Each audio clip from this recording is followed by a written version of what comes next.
un poco las características de la personalidad del sujeto que ha sido condenado por este tipo de delitos,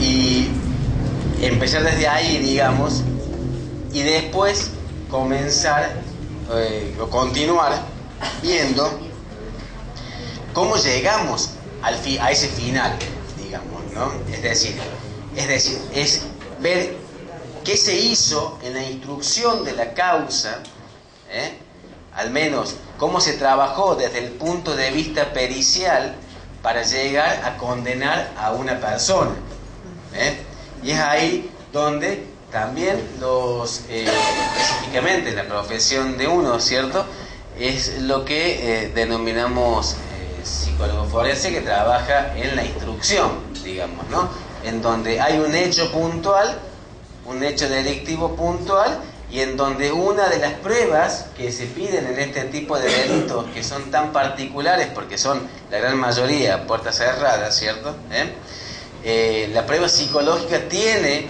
un valor muy particular, ¿cierto? La prueba psicológica, en este caso puntual, se llama pericia. Damos la pericia psicológica, tanto para el supuesto victimario, que todavía no sabemos si va a ser condenado o no, para un supuesto victimario y para una supuesta víctima. Es decir, la prueba psicológica que se hace al niño y al menor, al niño y al adulto. En este caso puntual, antes de la pericia ocurre algo que se denomina el testimonio y la credibilidad del testimonio, en este sentido, ¿no? Testimonio entendiendo por tal el testimonio que se hace en la cámara Gesell con los menores. En Córdoba está dividido de la siguiente manera. De hace un par de años hasta la actualidad, digamos, ¿cierto?, se han ido armando subgrupos de equipos técnicos en base a las especialidades, ¿cierto? Entonces hay un grupo de psicólogos y de trabajadores sociales que trabajan específicamente con víctimas. Hay otro grupo que trabaja específicamente con víctimas sexuales, perdón. Otro grupo que trabaja específicamente con el tema de la violencia familiar. Otro grupo, bueno, así se van subdividiendo. Este grupo que trabaja con la ejecución de la pena, ¿se entiende? Como subgrupos de profesionales que están especializados en áreas puntuales, ¿no? Hay un subgrupo que trabaja específicamente con esto, con la cámara Gesell, que son psicólogas que se han ido especializando en todo lo que es la parte de testimonio. Esto no implica que los que hemos trabajado en algún momento en el interior, yo he trabajado muchos años en Jesús María, tengamos que, ahí es multifuero, digamos, ¿cierto?, tengamos que hacer de todo.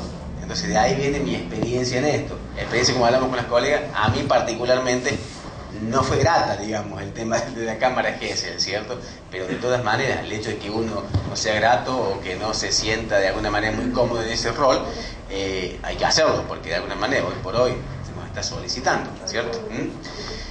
Pero bueno, de eso y de la experiencia de las colegas que son amigos de uno, ¿cierto?, que están especializados en el tema de testimonio, va a surgir un poco esto de lo que vamos a ver ahora. ¿Estamos? Y que está puesto como para seguir pensando y rediscutiendo. No es nada que venga dado, ¿cierto?, como lo anterior, digamos. La idea es que estos espacios, que a mí me gustan mucho, sean espacios de reflexión y de apertura para otros tipos de espacios también posteriores, ¿no? Estaba hablando ahí con el colega ahí, me estaba comentando que conoce a una psicóloga que ha sido maestra mía en toda esta cuestión, así que mira si tenés experiencia también vos en estas cuestiones, ¿cierto? Que es la licenciada Lisitra, que yo la nombro por acá porque los puntos periciales que vamos a ver de alguna manera son tomados de los puntos periciales que ella dejó como ex jefa del servicio de psicología forense, ¿no? Bien. El testimonio, a pesar de lo simple y cotidiano, este concepto involucra desde el punto de vista psicológico una gran cantidad de procesos internos, ¿cierto? Uno plantea, bueno, el chico viene y plantea algo, comenta un acontecimiento, es tan simple y lineal como eso, pero ojalá fuese así, no lo es. Ningún acontecimiento es lineal, porque está atravesado por muchos factores. ¿Estamos? De hecho, hablaba con una colega hace un poquito, y lo cual me plantea, ella trabaja en psicotrauma, ¿cierto? No está en tribunales, trabaja en el Poder Ejecutivo, en la parte de suicidios, ¿no? De la asistencia a suicidios. Y ella me planteaba esta nueva tendencia que hay a nivel internacional de no hablar de situaciones traumáticas. Las situaciones son situaciones. El trauma, de alguna manera, lo incorpora la subjetividad de la persona que atraviesa esa situación, ¿cierto? Entonces, bueno, no es tan lineal. Esto voy para decir, bueno, no es que sucedió esto y yo lo cuento de esta manera, por lo tanto, taxativamente es así. Engloban, ¿cierto?, la psicología de la percepción, la cual es dinámica, es decir, a ver, cuando uno da clases de técnicas de exploración psicológica, que es un poco lo que yo me dedico, ¿no? Yo siempre les planteo a los alumnos esto.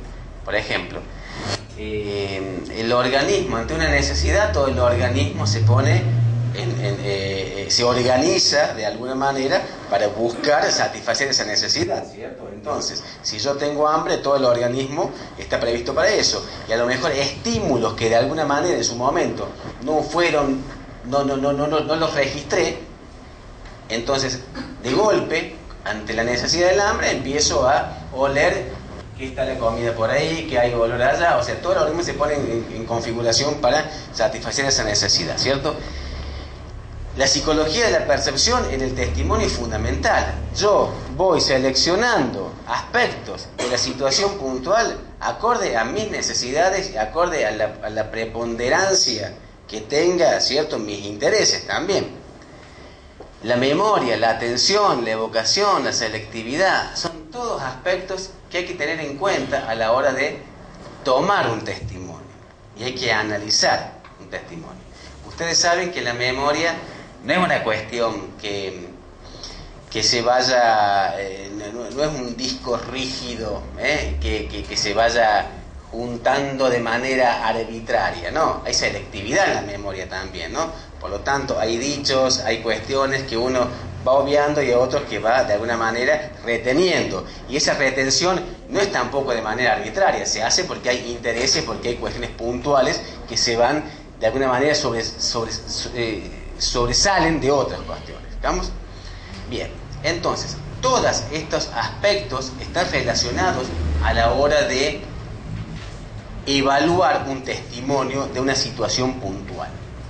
Siempre me voy allá para cambiar los Filmina y Hacker. Es importante tener en cuenta que este proceso está determinado por, estamos hablando de testimonio infantil, ¿se entiende, no?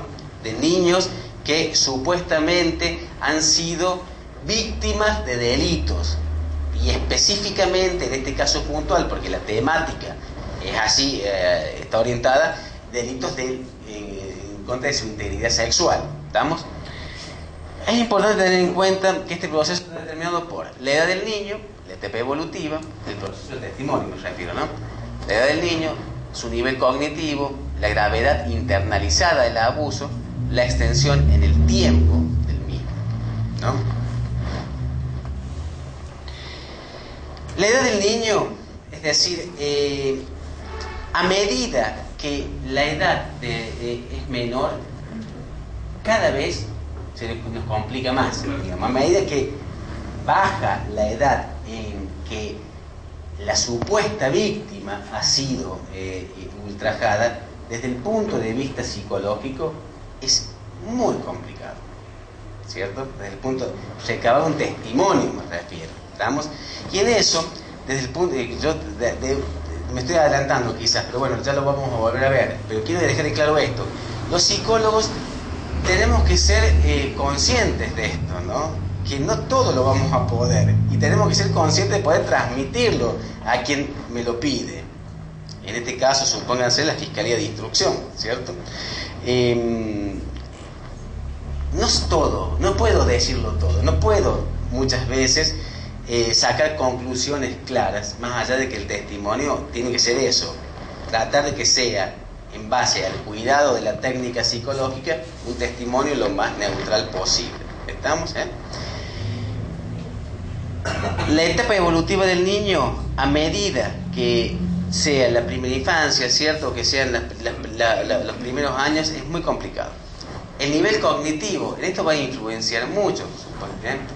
Hay niños que son muy despiertos y que pueden brindarnos mucha información, y hay otros que no, ¿cierto? Yo he tenido niños de 4 años que han sido donde se investigaba abusos sexuales en guardería, y que realmente de algunos niños no se podía sacar absolutamente nada de esos testimonios, ¿cierto? Porque se cerraban de una forma muy, muy marcada.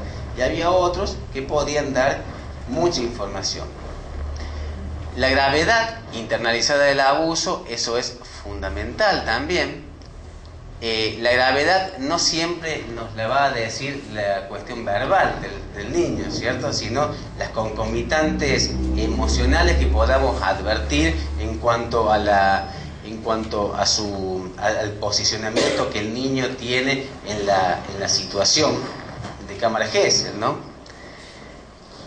Y la extensión en el tiempo del mismo, es decir, del supuesto abuso, ¿cierto? Eso va a ser también muy importante, porque va a estar íntimamente relacionado con las características que el niño nos vaya mostrando en este proceso. Hay que tener en cuenta lo siguiente, que es lo que ustedes saben, ¿cierto? El testimonio, la recepción del testimonio no es una pericia, ¿no? Es decir, no se instrumentan, ¿cierto?, técnicas que sí se iban a instrumentar en la pericia posterior. El hecho de que el psicólogo sea quien tiene que recabar el testimonio es para proteger a la supuesta víctima, porque se supone que uno tiene más elementos como para poder establecer los límites de las preguntas, los límites del tiempo, etcétera, ¿no? Esto que creo que es un acierto en ese sentido, porque antes quizás estas mismas víctimas,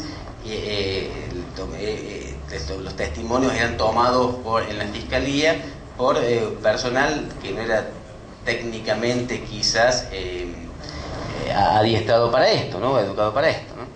Entonces, en ese sentido creo que es importante. Teniendo en cuenta lo anterior, para poder establecer con mayor precisión la veracidad del testimonio, creo importante evaluar la congruencia en 3 dimensiones. En primer lugar, advertir las concomitantes psicoemocionales propias de la situación traumática. ¿Qué queremos decir con esto? Es decir, observar si se detectan signos y síntomas de daño psíquico asociados a violencia sexual. Si pueden surgir del discurso o conductas del niño o del adulto no agresor evidencias clínicas. Y vamos a explicar un poquito esto. Observar si se detectan signos y síntomas de daño psíquico asociados con violencia sexual. La otra vez en un ateneo que estábamos haciendo con estas colegas que yo les decía, ellas lo estaban haciendo, estábamos otros equipos viendo, ¿no? Ellas planteaban un caso puntual que yo se los traigo porque es un tema muy interesante. Un caso muy, muy complicado, en donde había que evaluar a varias hermanitas, eran 4 hermanitas, ¿cierto?, donde supuestamente habían sido abusados por su papá biológico. Gente en extrema situación de vulnerabilidad, ¿no?, en cuanto a la pobreza, vivían abajo de un puente. De hecho, fue un caso, a ver, no este caso, no el caso del abuso, pero salió en la tele a nivel nacional el hecho de que la nena que vivía en un puente, fue abanderada de un colegio, por lo tanto el gobernador le regaló una casa, ¿cierto? Entonces, bueno, fue una cosa que bastante llamativo en esa situación. Bueno, ese caso puntual, después que sucede esto, al tiempo denuncian esto, el abuso del Papa. El contexto familiar, esa casa la habían vendido después y habían vuelto a una situación de extrema precariedad. La mamá es una personalidad, una persona psiquiátrica, ¿cierto? Donde existía mucha agresividad en contra de los hijos, ¿no? Por ejemplo, uno de los hechos que se planteaba era que las corría con agua caliente a las hijas de la casa, ¿cierto? En algún momento también las había tirado del techo de una casa, una de ellas, ¿no? Era una situación de extrema violencia, si se quiere. En este contexto se genera una denuncia por parte, no de la familia, sino que en una de las visitas de la trabajadora social empiezan a advertir que había posibilidad de esto y de un posible abuso del papá. Entonces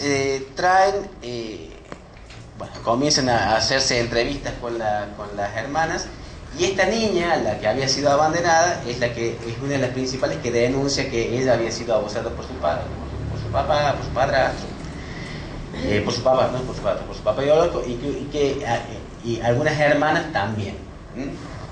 Una de las hermanas era deficiente mental también. Entonces, el tema, ¿a dónde quiero ir con esto? Que cuando se plantea el tema del testimonio, claro, aparece toda una gama de signos y síntomas tan marcados, pero claro, era muy difícil como desenmascarar signos claros de abuso sexual, porque tampoco había, aclaro esto, no había signos de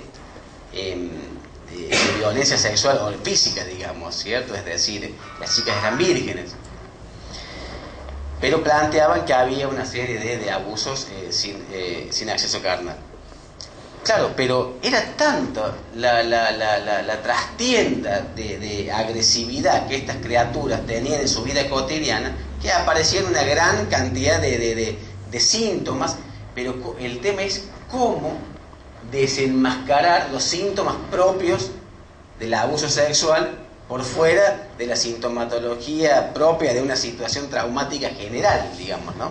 Bien, entonces, esto de detectar los signos y síntomas de daño psíquico asociados a violencia sexual, ¿cierto? Es fácil o es más claro en algunas situaciones puntuales, pero hay situaciones como la que les acabo de decir que es muy difícil. Y ahí está el límite también del psicólogo de decir, mire, bueno, yo le transcribo esto, ¿cierto? Pero claro, no, bueno, claro, pero tanto en la pericia como en el testimonio, porque también después se hizo pericia, ¿cierto? Y en la pericia salió una gran cantidad de signos y síntomas, pero claro, no había, de alguna manera, esta cuestión directa. Entonces, si se pueden observar el daño psíquico, ¿cierto?, que esté asociado a violencia sexual, obviamente eso es un gran dato de importancia, aunque no siempre se puede, ¿no?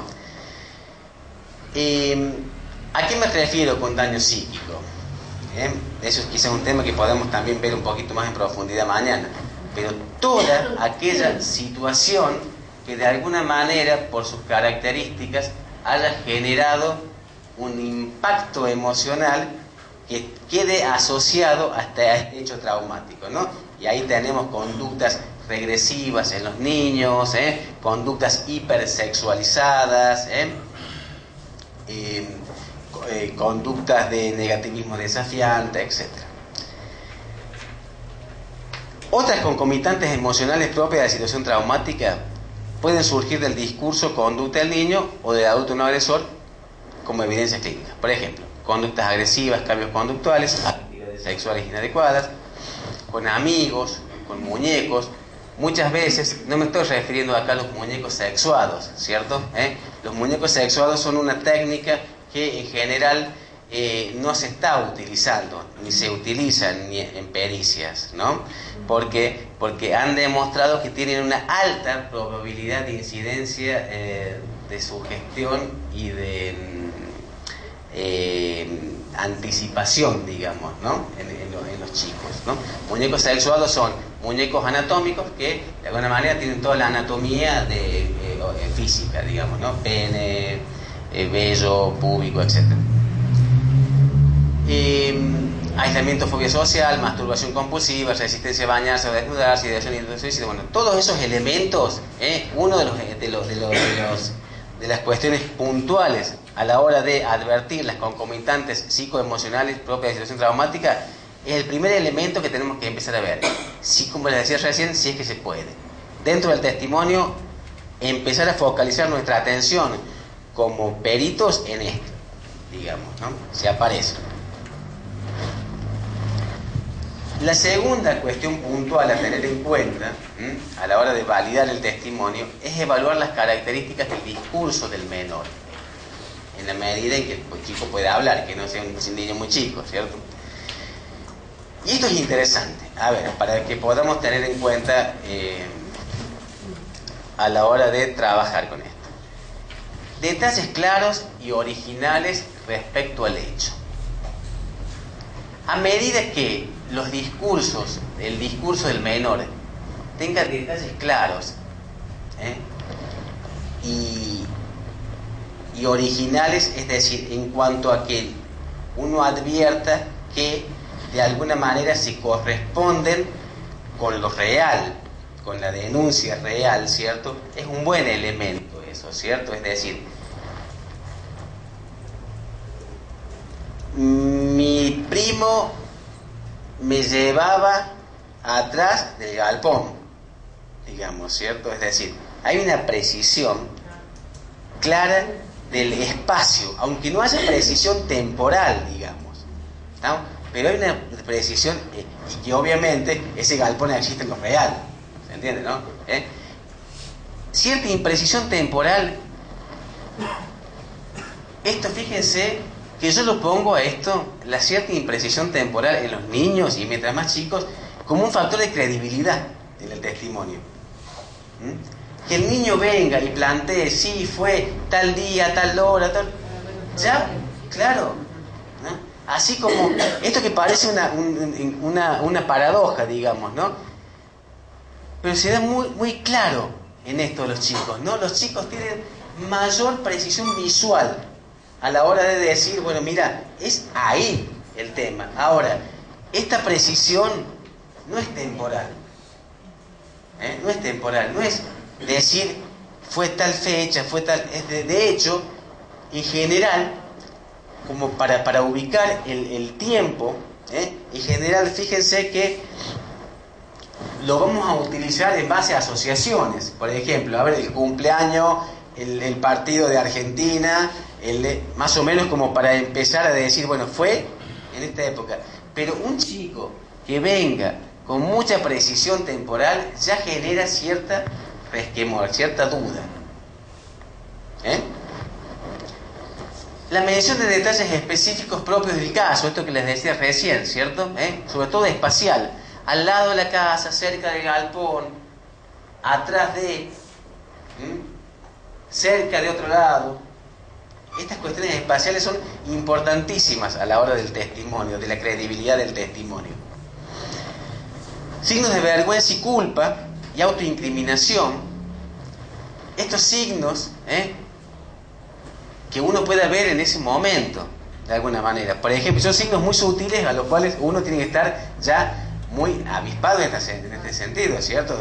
Una simple mirada, el chico te viene hablando de frente mientras va hablando y cuando sale el tema del hecho puntual, baja la mirada. Bueno, es un signo importante también, ¿cierto? Un chico que siga de alguna manera relatando toda la cuestión y no tenga ninguna concomitante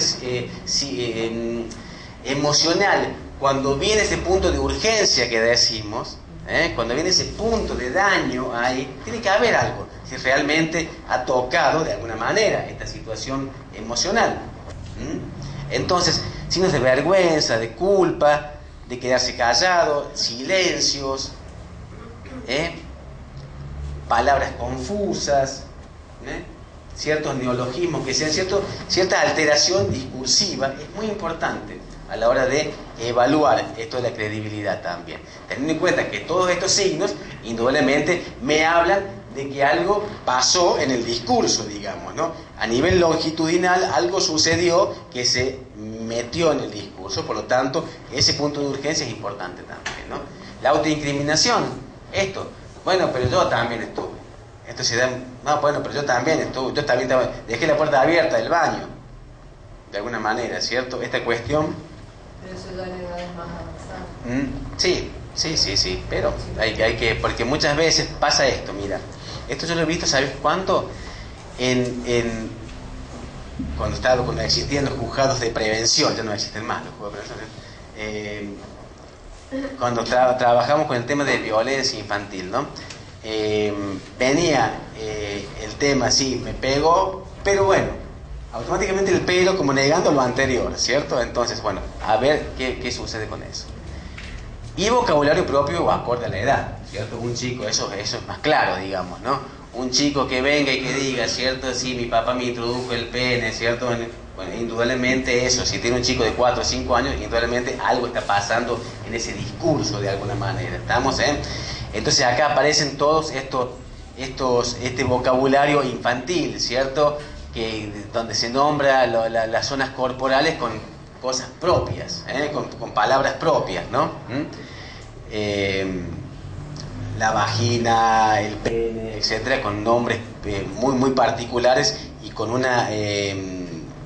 propios no solamente de la edad, sino también de la cultura, ¿cierto? Bien. O, por ejemplo, el nombre... Sí. Usted dice que un niño de 4 años, al hablar con esos términos, ¿qué implicaría? ¿Que sea creíble? Al hablar con términos adultificados, sí, no sería creíble. Pero, por ejemplo, en las escuelas, a los niños de 6, 7 años, Sí. ya se les está enseñando Sí. cuál es el órgano genital femenino y masculino. Sí. Entonces, Yo te planteo en general lo que uno advierte, ¿cierto? Que más allá de que en la escuela, no sé cómo será casi allá todavía esto de que a los chicos de 4, de 6, 7 años... yo tengo una hija de 7 años y en mi escuela se enseñaron en el colegio. Bueno, yo todavía allá el tema de la educación sexual se ve que está bastante discutido allá, porque todavía no se está haciendo mucho, al menos en la experiencia mía de allá en Córdoba, ¿cierto? Y de hecho mi hija que va a secundario, ¿cierto? Ha tenido claramente educación sexual, de hecho, para ¿cierto? mí también me impactó porque... Sí. En general, mira, bueno, te hablo de la experiencia de uno, ¿cierto? En general, la gran mayoría de los aparte, niños... en cuenta que le hablo porque yo cuando estoy en el tema de menores, de medidas asistenciales, de violencia o en esos casos de abusos, también porque tengo una hija que tiene 7, 8 años. Sí. Y entonces yo al estar comparando y al estar viviendo en 2 ámbitos, o sea, en el familiar y en el laboral, puedo comparar muchas cosas, me doy cuenta que todos los medios de comunicación están muy cerca de mí. Eso también. Cada vez mucho. Creo que la televisión hace mucho ahora. O sea, la información Creo que va a costar ahora más que nunca a ustedes el tema, porque los chicos hoy con la televisión interactúan, están con los jueguitos, con todo ese tipo Pasa de que eso cosas. también, en relación a lo que dice el licenciado, obviamente, el contexto cultural de cada familia, Claro, determina adecuado o no. También A ver, marcar una posible le- distorsión cognitiva, digamos. Claro, Necesito sí, tome como normal una conducta que en realidad no lo debería ser por la edad, por esas Está, a ver, razones morales, depende del etcétera. padre, sí, está bien, pero suele suceder que quizá en una familia no comparta eso, ¿no? Pero la nena va a jugar en la casa de otra nena, Sí. que los padres sí son permisivos y le dan acceso a eso. Entonces, ¿vos cómo controlas? ¿Cómo? ¿Entendés? Poder dialogar. La negra, todo eso. de protección, por eso digo, el espacio de la familia es como filtro que va determinando lo apto o lo no apto, en términos de la moral, en términos de lo propio, de lo del otro. Claro, pero yo, por ejemplo, a mí me pasa porque tengo una nena de 8 años y es más, yo en la casa no tengo computadora. La que tiene, es la más grande que tiene una notebook, bueno, ya tiene 18 años. No, pero la nena no tengo computadora por eso, justamente. Pero va a la casa de la amiga y yo digo, no jueguen con la computadora, hagan otras cosas pero a mí no se enganchan porque a veces es difícil. Sí, porque es difícil, tampoco se puede No, entonces lo que quiero decir es uno en esto. la casa les puede decir algo, pero cuando sale a la calle se enfrentan con otro sistema que es muy diferente al que uno Sí, ahí yo te voy a explicar. ¿Cómo es tu nombre? Gloria. Gloria. Ahí yo quiero explicarte una cuestión que también utilizamos en el diagnóstico. Pero alguien quería hacer una pregunta más. La licenciada Fuensalida. No, estaba por comentar que independientemente del tema de que ahí en la escuela se les enseña y todo lo demás, culturalmente, o sea, digamos, en relación a esto del vocabulario propio, ¿no? Culturalmente uno le sigue hablando a un niño, no le dice cuando lo baña a la nena, por ejemplo, cuidado que nadie te toque la vagina, ¿no? O sea, se sigue utilizando esos términos con niños, ¿no? De, bueno, la palomita o el pajarito, digamos, o sea, eso es así, o sea, el nene, independientemente de esta cuestión de que se le enseñe por otro lado, reproduce por ahí esto de que en o la ámbito cosa, familiar o cultural se maneja. O sea, uno no le habla con esos términos al niño, digamos. Sí, de todas maneras, teniendo en cuenta esto que dice Gloria, es lo siguiente. Mira, Gloria, cuando uno hace un psicodiagnóstico, cuando uno hace un diagnóstico de personalidad, incluso cuando uno, y esto de alguna manera es evaluar la credibilidad del testimonio, nunca tiene que ver un solo aspecto. Fíjate vos que yo he puesto varias cosas, ¿no? 1 punto, 2 puntos, 3 puntos, 4 puntos, así, de alguna manera, ¿cierto? Y hay otros más también. ¿Qué es lo que quiero decir yo?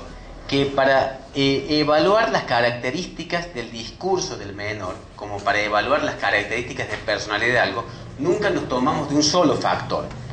Es decir, el diagnóstico es cuando diferentes factores confluyen en un punto. Entonces, podemos llegar a decir, bueno, esto, el tema de esto de lo que decíamos del vocabulario, no me cierra mucho. Pero los otros sí. Y hay 4 factores que sí y uno que no. Bueno, ahí va a ser la evaluación del clínico en este sentido que va a ir viendo. ¿Estamos? Pero si de 5 factores, suponete, 4 sí van direccionados a ese y hay uno que no, bueno, habrá que ver qué posibilidad. Y ahí sí será que el nivel cultural de la familia puede ser mayor, el del tema de la educación sexual, pero si hay otros factores que sí, ese factor, bueno, se lo explica de esta manera, ¿se entiende? Por eso uno trata de siempre hacer lo mismo, y en un diagnóstico de personalidad también. Si hay signos, por eso uno toma varios test en un diagnóstico de personalidad, ¿cierto? Entonces, está el test 1, el test 2, el test 3, el test 4 y la entrevista. ¿Cierto? Bueno, la entrevista ve, por ejemplo, que en la entrevista se ve ansiedad y mal manejo impulsivo. En el test 1 se ve ansiedad y mal manejo impulsivo. El test 2 se ve, bueno, entonces concluimos que hay una gran probabilidad que este sujeto sea impulsivo y ansioso.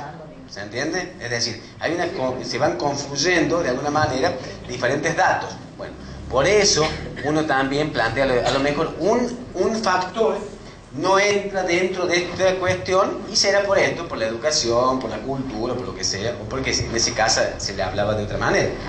Pregunto, ¿el coeficiente intelectual tiene que ver en esto? Tiene que ver decirlo como coeficiente intelectual no necesariamente, pero sí, por ejemplo, el nivel, claro, el nivel cognitivo y el nivel cultural también tiene mucho que ver. Hay chiquitos que son, yo les diría, mucho más despiertos que otros, si se entiende.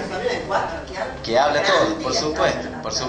Sí. Y eso hace mucho que ver, ¿cierto? Y esto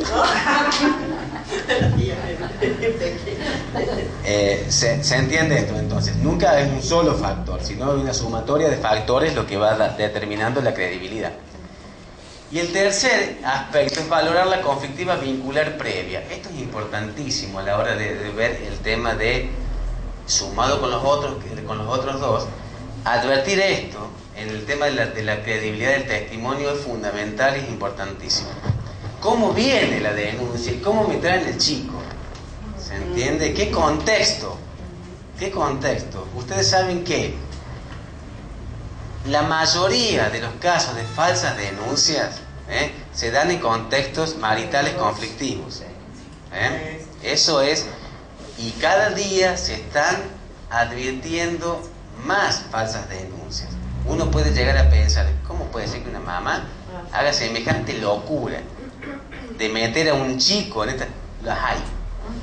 Hay situaciones, como papás también, y cuando hay una inducción de la mentira, o cuando hay en la cabeza del niño, en la mente del niño, en la mente del niño, ¿cierto?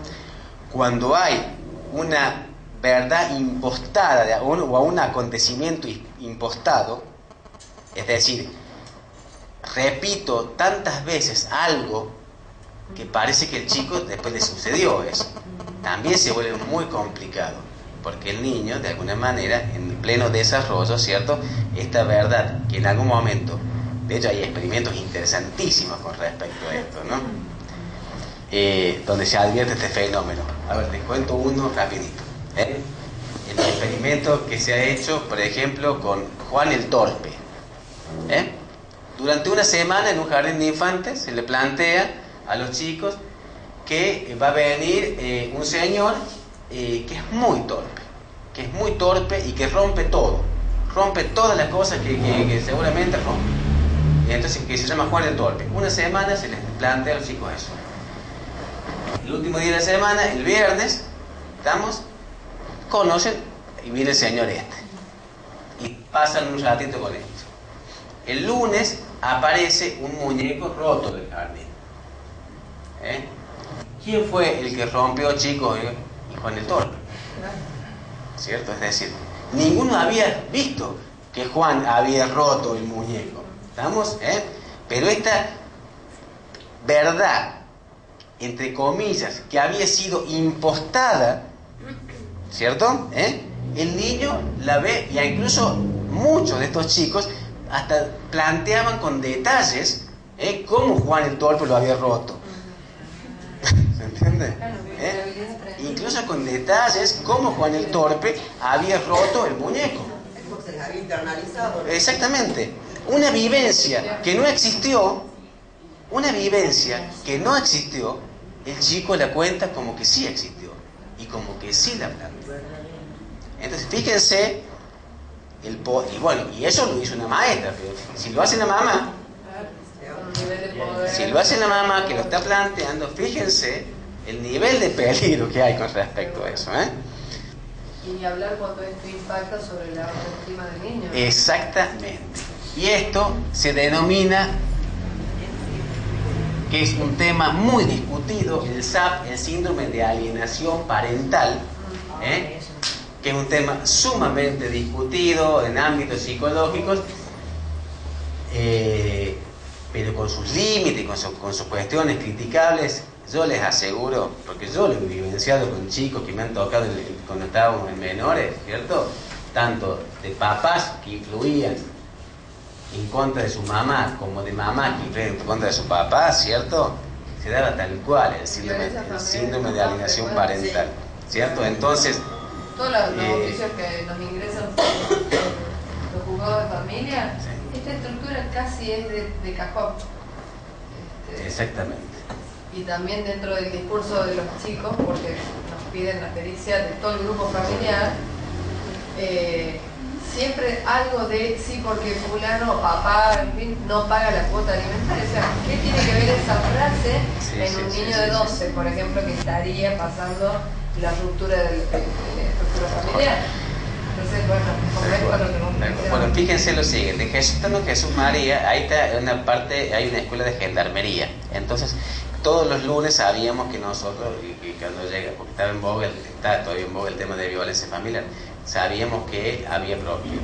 Nos esperaba el chorro de gente por violencia familiar. Y en ese momento, yo estaba como psicólogo, pero también lo tomamos juntos las entrevistas con los secretarios de civil en ese caso. Tomábamos, y en este caso nos plantea, nos viene un caso, ¿cierto? El tema de un papá gendarme que tenía su niñito. Y su niñito de 6 años, planteaba que no quería ni saber nada con ver a su mamá. Porque la mamá era de lo peor. Pero las peores epítetos que se puede decir a una persona, el niño la decía a su mamá. De hecho, fue la primera vez que escuché a un chico de 6 años decir que se iba a suicidar. 6 años.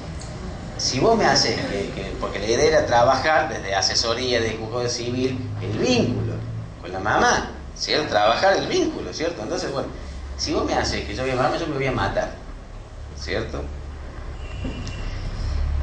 Este niñito de 6 años decía, ¿qué te pasa con tu vieja? ¿Por qué estás tan mal? ¿Qué es lo que? A ver, contame un poco esta cuestión de intimidad.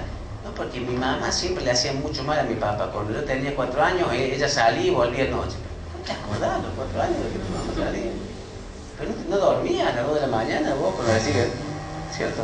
Ahí está claramente impuesto, ¿cierto? De alguna manera, esta situación, claramente. Y después otra, nunca se pudo, al menos de que yo después ya me fui de tribunales, ¿no? Pero eso pasó, yo estuve durante 2 años más, nunca se pudo, ¿cierto?, restablecer el vínculo con esa mamá, ¿cierto? Bueno, valorar entonces el contexto es importante en este sentido, ¿no? La coherencia de la sospecha traída por el adulto no ofensor nos brinda información sobre el grado de la posible influencia de las percepciones adultas en el relato del menor.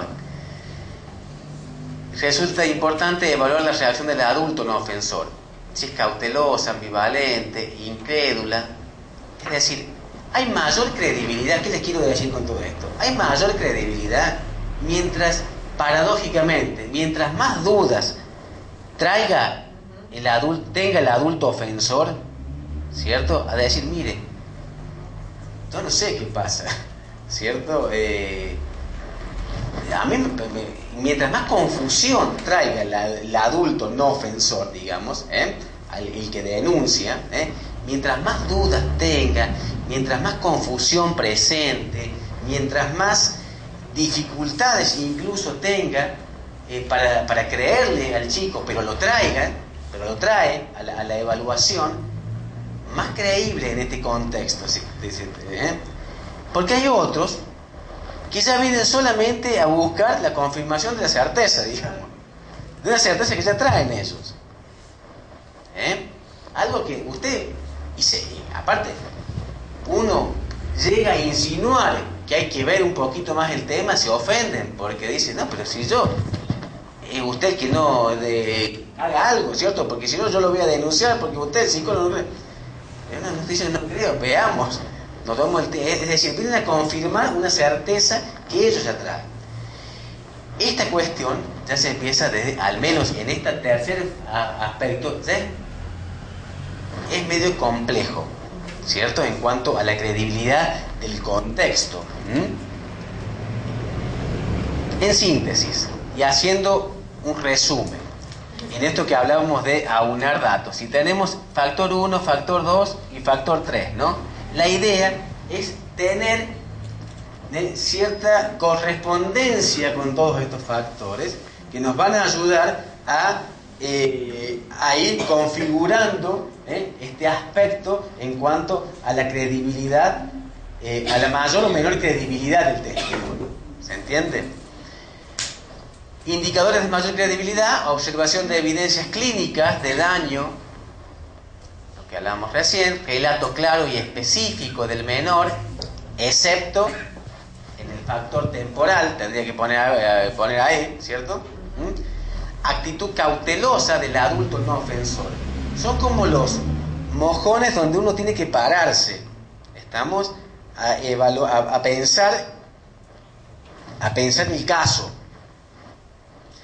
Indicadores de menor credibilidad, síntomas inespecíficos o aislados. Por ejemplo, dice la madre, ¿cierto? Bueno, no, yo lo traigo porque no quiere ir a la casa del padre, o le va mal en el colegio. Y sí, pueden llegar a ser signos de algo, pero no necesariamente de abuso sexual. ¿Se entiende? Sí, uno plantea, bueno, sí, no, pero estadísticamente el tema del chico que es abusado sexualmente tiene dificultades en el colegio, sí, y estadísticamente también tiene dificultades en el colegio, el chico que se separa con los padres. ¿Se entiende? No es un signo muy inespecífico, muy amplio. ¿Está? Relato muy ambiguo y general, o a la inversa. En esto, ustedes saben que desde el punto de vista psicológico todos los polos no son buenos, digamos, ¿no? Es decir, un relato muy ambiguo del niño en esto de que no haya estas cuestiones espaciales claras, como por ejemplo, no, bueno, sí, ¿a dónde fue el tema? Bueno, sí, no me acuerdo en mi casa, pero a ver, más o menos, y uno va tratando dentro con cautela y con mucha paciencia, que esto también implica el tema de la testimonial, ir armando más o menos el tema. No puede el niño decir, o después cambia de relato, no sabe si fue en la cocina o en la pieza o en la... No hay una especificidad, o al contrario, el chico que viene te cuenta todo con lujo de detalle, son dos caras de la misma moneda, digamos. ¿Se entiende? Se espera ciertas dificultades en cuanto a la memoria y a la vez se espera ciertas características, ciertos puntos de precisión.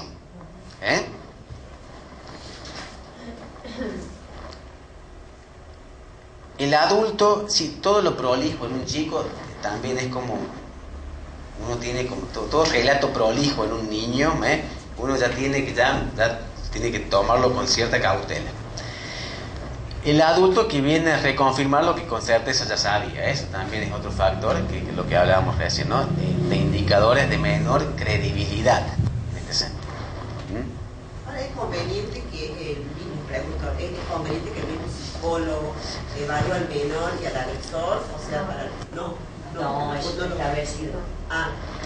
Es interesante, es interesantísima la pregunta esa. Muchas veces no sería conveniente. El tema que muchas veces por falta de... Claro, todo depende del contexto de trabajo. Si el contexto habilita la posibilidad de trabajar más éticamente en este punto, si vos intervenís con el menor, con la víctima, no tendrías que poder intervenir con el supuesto victimario. Todo depende del contexto, sí, es complicado. Pero sí hay lugares del interior acá mismo, en Catamarca, los colegas por ahí no tienen opción. Entonces, esta disociación instrumental para poder escuchar desde otro lugar, es un entrenamiento extra, diríamos, para acá. Pero bueno, es un riesgo a mi criterio. ¿No? Sí. En este sentido también creo que es importante esto, ¿no? Tener en cuenta que la tarea del profesional psicólogo tiene por delante, que la tarea que el profesional tiene por delante, es sumamente complicada y muchas veces bajo una gran presión, ¿no? Ya que tiene que mediar entre los tiempos y la cantidad de información que la instrucción demanda y las posibilidades anímicas, cognitivas y evolutivas de la presunta víctima, ¿no? En esto uno muchas veces se encuentra en el medio de este sándwich que es que el fiscal necesita información, porque necesita ubicar el delito de alguna manera, ¿no? Y necesita información, y nosotros somos los técnicos que estamos justamente para orientarlo, ¿no?